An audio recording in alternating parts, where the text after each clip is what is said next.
So this is the X-550 Pb. If you're going to do HUD lead paint, that's the model you have to use. That's the model that's got the PCS. You can add other stuff to it, like metals in soil, dust wipes, lead in soil, alloy testing. You can add all kinds of stuff to it, but make sure the base model you get is the X-550 Pb, because that's the one that's got the PCS. Very important if you're going to do lead testing. All right, so that's the model. That's what it does. Let's give you a quick tour of this device before we talk about the technology. So first thing that happens is you turn it on, and automatically it forces you to do a PCS cal check. The way we do that is you take your handy dandy NIST 1.04 standard, put the device on it, and you see on that screen it says PCS cal pass. It also said 1 of 3. The PCS requires 3 consecutive 1.0 tests. There's the second one. Here's the third one. I see it says 3 of 3. And now you're done. So you've got your 3 tests. They've all been right at 1.0. The range is 0.8 to 1.2, so we're easily within the range. That's a pass, and you're ready to test. If you're doing New York City testing, you have to do the same thing on the blank. And the software is set up for New York City testing if you want to do that. And that's how the device works. So let's talk about how does it work. What we've done is we've replaced the radioactive isotope. So instead of radioactive materials inside this gun decaying away to produce the radiation to measure the lead in the paint, we've replaced all that with an X-ray tube. An X-ray tube is just simply a high voltage and an electric current that makes X-rays. And if you go to your doctor's office or your dentist's office and you get an X-ray, all those devices use X-ray tubes. So we've taken that X-ray tube technology with our partner, we've miniaturized it, put it in this device. And people say, oh, those X-ray tubes fragile, blah, blah, blah. They're not fragile. X-ray tubes have been in this kind of devices for almost 20 years. And they've been in scrap yards and oil fields and all kinds of places where they get beat up all the time. They're a very rugged little device, these X-ray tubes. And it's just been a relatively new invention that we could put them into a device and get a HUD PCS. So that's the key. It's an X-ray tube and it's an X-ray detector. That combination and a good algorithm, and you can get your PCS and use it for lead paint testing. So this device has plenty of penetrating power. Just to do a few quick shots here. So let's just shoot a couple. We'll shoot the surface lead. This is easy. Just to give you an idea how it works, you pull the trigger, couple seconds. It says positive or negative based on the PCS. So this was one of the longer tests you'll have, about 3 or 4 seconds, because this is a 0.7 standard testing against a 1.0 action level. So it'll take a little longer, so that precision is such that you know it's below 1. That's one of the longest tests you'll have with this device, is when you've got a negative, but it's close to the action level. And again, that's about 3 seconds. The device never gets any slower. Okay, we've done the PCS cal check. Now, I want to show you my favorite little demonstration. And the reason we do this is because we have a competitor that likes to say that the X-ray tube device is only good for surface lead and it can't read buried lead. And that is simply untrue. First of all, there's no way this device would have gotten such a good PCS if it could only read surface lead. The PCS testing looks at hundreds of materials from real world houses and samples that have been painted many, many times over. So that is a great test of any device. So, but let's just do something to show you what we're talking about here. So let's start. This is a NIST 1.6 milligram. We'll stick it on a piece of wood. This is a surface lead test. Let's shoot it. And this is the PCS mode. So as soon as it knows it's above 1 with a certain degree of statistical confidence, it ends the test. So you see it reads 1.5. Let's do it again. 1.4. Let's do it again. All right, you get the idea. 1.4, 1.5, 1.6. It knows it's above 1, and it's going to stop the test. That's how the device works in this PCS mode. So now let's do this. Let's take that piece of material. Let's put it inside this book. All right, so it's going to be, see if I can show this on the camera, inside this thick piece of plastic. And on top of that, it's going to be this piece of this NIST blank, which is a chunk of paint. And then we're going to fold it over. You got some metal here. You fold it over. You got this thick cover of the notebook, which is hard and metallic-y. We'll put that over there. So we've got a lot of material on top of that 1.6 standard. Now let's just go and take a test here. All right? It'll take a little bit longer because the signal's a little attenuated. But there you go. All right, now it says 2.0, positive. All right, so do it again.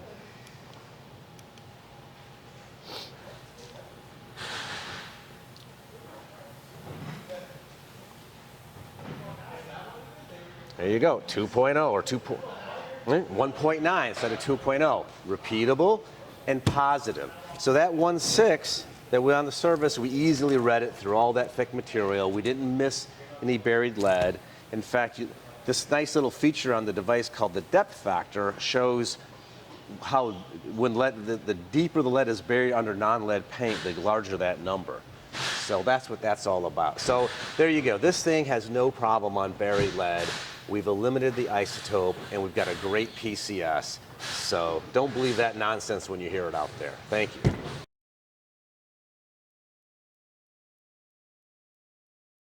Okay, so another question, common question we get is, what's the situation with training and licensing with a device that does not use a radioactive source? So first of all, it's much simpler. Let's just go through the main steps. First of all, there is no licensing because it does not have a radioactive source. Licensing only applies to devices with a radioactive source in it. What you do with this device is you register it at the state level. So depending on what state you're in, you register the device, which is really a matter of filling out a one-page form. Sometimes there's a fee, maybe $100 annually, or maybe it's a couple $100 over 2 years or 3 years.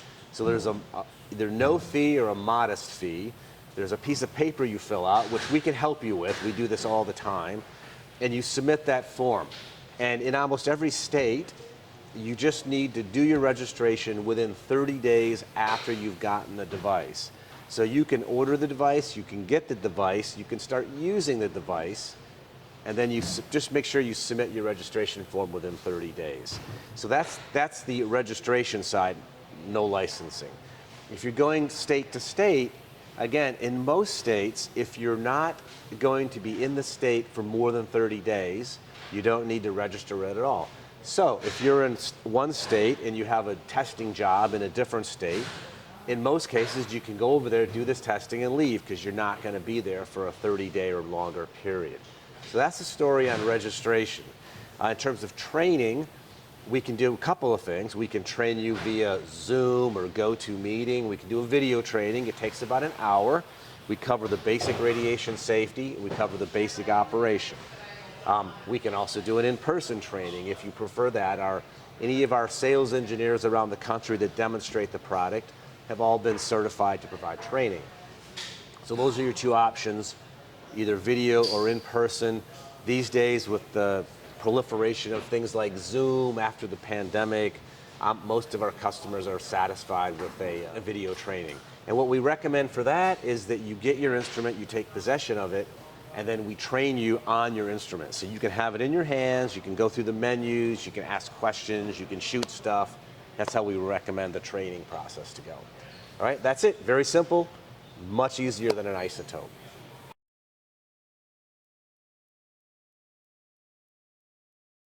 All right, so one question we get a lot is, what do we recommend for first-time users, people that have never used one of these devices for lead paint, now they're getting one?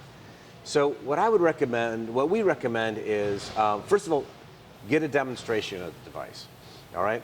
Get one, you know, if it's in your office, your house, whatever, take some shots. Use it, get the feel of it, see if you like how it feels when you're testing. Remember, if you're a lead inspector, you may be using this for 8 hours a day, 5 days a week, so you want to be comfortable with it. That's my first thing I would recommend. Secondly, if you decide to buy a device, take possession of it and then get your training. And that's just because having your own device, we can help you set it up so it's just how you want it, especially for data downloading, entering test data, making your reports. If you already have your analyzer and you go through it, well, we help you over either in person or over a video type of training, you'll just pick it up much faster. So that's how we would. Those are my two big recommendations. Get a demo, make sure the device feels good in your hand, and make sure you have your device before you do your training. The training takes about an hour. You can do it first thing in the morning. You can be doing inspections and a couple hours later.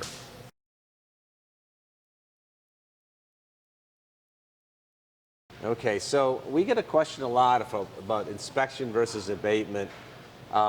So we sell these devices to the lead inspection community. As far as I know, I'm not a licensed lead inspector, but as far as I know, you're not supposed to do abatement and inspection because there's an inherent conflict of interest there. Obviously, if you're doing abatement, you want to find lead. So I think our product is really geared to the lead inspection community in terms of lead paint testing and risk assessing. I would say maybe the one exception to that is on the abatement side. We have a dust wipe app coming out for this device in about a month or so, hopefully end of the summer 2022. And if you're doing abatement, what could be useful is you take your wipes, test them with this device right on site, basically know that the wipes you're going to send to the lab are going to pass the clearance test. So that's the one area where perhaps the device could be used more for an abatement type of application than in a lead inspection. Right?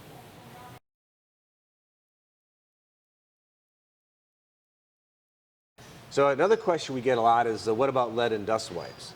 So the device right now does lead in paint, it'll do lead in soil, it'll do multiple other elements, all the RCRA metals, all the EPA priority pollutant metals. It can do all those in soils and other materials. The one exception is beryllium. You can't measure beryllium with portable X-ray. Beryllium is too low atomic number. But back to the dust wipe question. So we are later this summer or early fall of 2022, we'll be coming out with a dust wipe app. And for those of you familiar with that, when you take the wipe, you do your wipe, you fold it up, you repeat that a few times, you end up with a wipe that's about 1/2 inch by 1 inch, folded several times. We have a little holder and a test stand, and that allows you to test the wipe and get a result in total micrograms of lead per wipe. So that's something that risk assessors like to use to see. They can go into a property, do a couple of quick wipes on windowsills, floors, just see if there's any lead dust present at all. As we mentioned in the previous segment, in some cases for lead abatement, you can take the wipes, test them right on site with this device, and just basically assure that when you do send those wipes to a laboratory, that they will pass the clearance test. But that's coming. It's a nice attachment. If you already have the device, you can add it at any time.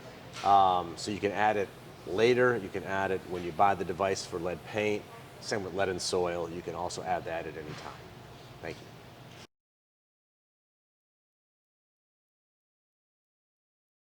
A lot of things that we've really come into this market, and this device has really taken off. We've sold several hundred in a matter of 3 or 4 months since getting our PCS. So we get a lot of questions from people like, what's going to happen to isotope devices? What's going to happen to the market? The short answer is we don't really know. I mean, this device has so many advantages over the isotopes. I don't know why you would buy an isotope device these days, because you've got the licensing headaches, you've got the resourcing costs. Even though this device costs more upfront than an isotope device, we guarantee that X-ray source for 5 years. So that means you're never going to have a source replacement cost. So the operating cost for this device over 5 or more years is virtually zero compared to isotopes. So we just see this device as really replacing all those old isotopes. And our recommendation to people is get them replaced, because those isotopes are going to have a disposal cost. If you buy this and you go to eliminate your isotope device, you've got to let the state know that you don't have it anymore. You've got to show them proof of disposal so they can remove you and remove your license from their records and stop charging you those fees. So that's a very important thing. So, you know, this is really going to save you a lot of time and hassle. But if you're thinking about doing it, the sooner you can get rid of those isotope devices and get them disposed, the lower the cost is going to be, because those disposal costs are just going up. And in terms of what happens, you know, who knows, right? I mean, there's a lot of isotope devices out there. They perform well. There's a lot of people that just do occasional lead inspections. They don't care if the source is older and the test takes a little longer. So, you know, we'll see what happens out in the marketplace. But I see that I would bet within 2 or 3 years you won't be able to find an isotope-based instrument, at least not a new one to purchase, because there's so many advantages to getting rid of those sources, those radioactive sources.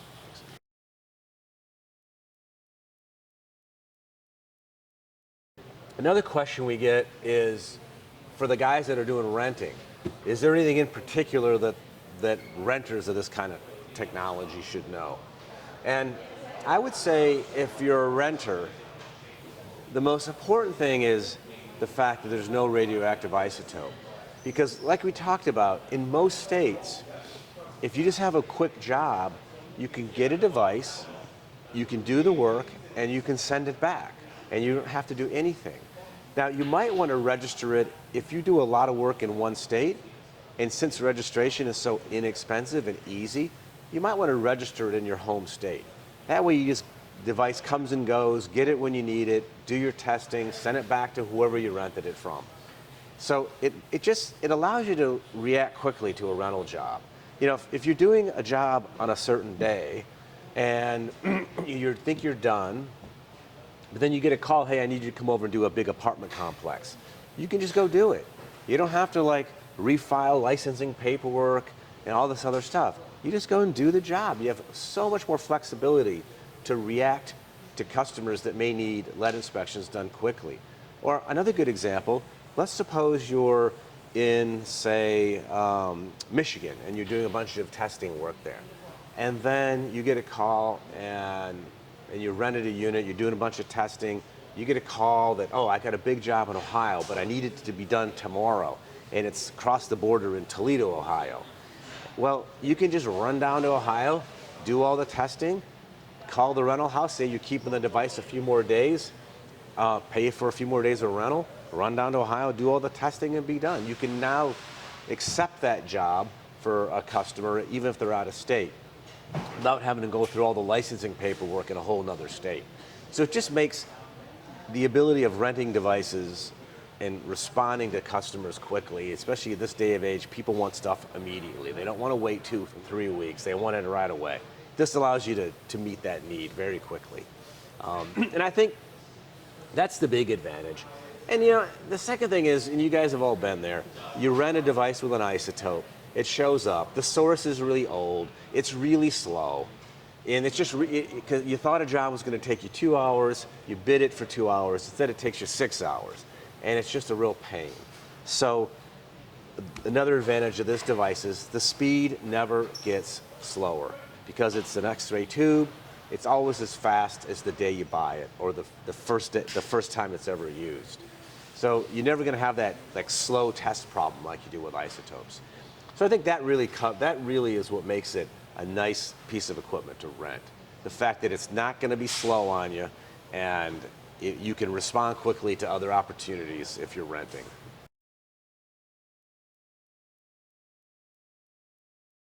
Okay, so the other question we get often is, are there unique challenges or problems for the consulting world using this kind of device? So I would answer that. I think the biggest challenge is just the upfront cost. It is a piece of capital equipment. So if you're a consultant, you know, you're looking at charging by the hour, by the day, by the week, whatever the job is, and paying off that equipment over time. So I think that's the biggest challenge, I think, for smaller consulting firms that maybe don't have a daily use for the device. But the nice thing about this device is, because it never gets slower, and because it's got the 5-year guarantee, you really, once you get past that upfront purchase price, you're not going to really have any significant operating costs. So once you get it, you can use the heck out of it to do a lot of testing. And again, without the isotope, you can take it all over the place. You can travel with it. It really opens up the world of testing you can do with very little hassle. So I would say in summary that it's really, if you can get past the upfront cost of the device, it's a much better investment than an isotope system because it opens up a lot more testing, a lot more opportunities in the consulting world for you. And then let's wrap up the consulting discussion. As we said earlier, flexibility in all the jobs you can do. The idea the device never loses speed, so you don't lose productivity over time. But also on the reporting side, I mean, if you're a consultant, a key thing is that report, and you want to be able to generate that report quickly and easily. So this device allows you to enter test information data quickly through a series of drop-down menus. It's all written on the Android software platform, so it's open source, and you can export to a spreadsheet if you want to do that, or you can export to a template that we provide that allows you to manipulate everything, what fields, what order the fields go in. You can put in graphics so you can have your logo on there, description of the job. So you have great flexibility on the reporting, and the device has Wi-Fi, it has USB, and it's got Bluetooth. You can do all your testing. You can sit in your car at a local Starbucks and you can generate your report really quickly. So it's we knew when we designed it we had to be able to get the user from the testing to that final report as fast as possible because that's what they use to build their customer, and that's very important.